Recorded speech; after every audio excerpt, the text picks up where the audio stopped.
Google map ഇട്ട് യാത്ര ചെയ്യുന്നവരാണോ? അറിയാനുണ്ട് ചില കാര്യങ്ങള്. വഴിയറിയാത്ത ഒരു സ്ഥലത്തേക്ക് യാത്ര പോകാൻ ഇറങ്ങുമ്പോൾ മുൻപ് ആളുകൾക്ക് ആശങ്ക ഉണ്ടായിരുന്നു.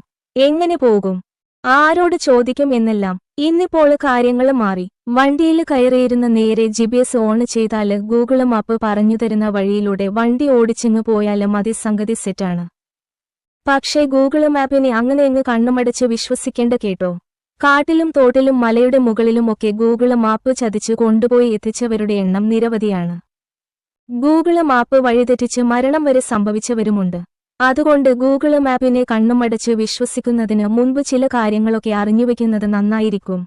നേരെ പോയി അടുത്ത ലെഫ്റ്റിലേക്ക് തിരിയുക എന്നൊക്കെ മാപ്പ് പറയുമ്പോൾ പന്തികേട് തോന്നുകയാണെങ്കിൽ വണ്ടിയുടെ ഗ്ലാസ് ഒന്ന് താഴ്ത്തി ജാട കാണിക്കാതെ വഴിയാത്രക്കാരോട് സ്ഥലത്തെക്കുറിച്ച് ഒന്ന് അന്വേഷിക്കുന്നതിൽ തെറ്റൊന്നുമില്ല.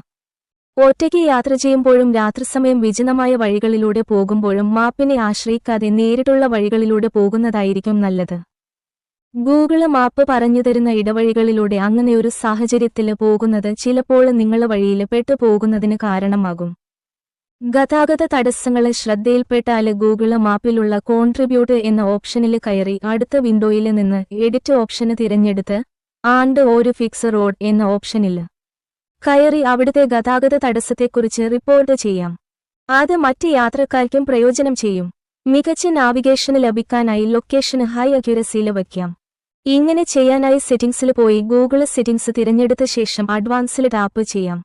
പിന്നീട് വരുന്ന മെനുവില് ഗൂഗിൾ ലൊക്കേഷന് അക്യുറസി എന്ന ഓപ്ഷന് തിരഞ്ഞെടുത്ത് ഓണാക്കി വയ്ക്കാവുന്നതാണ്. കോമ്പസ് കാലിബ്രേറ്റ് ചെയ്യുക എന്ന ഓപ്ഷന് തിരഞ്ഞെടുക്കാവുന്നതാണ്.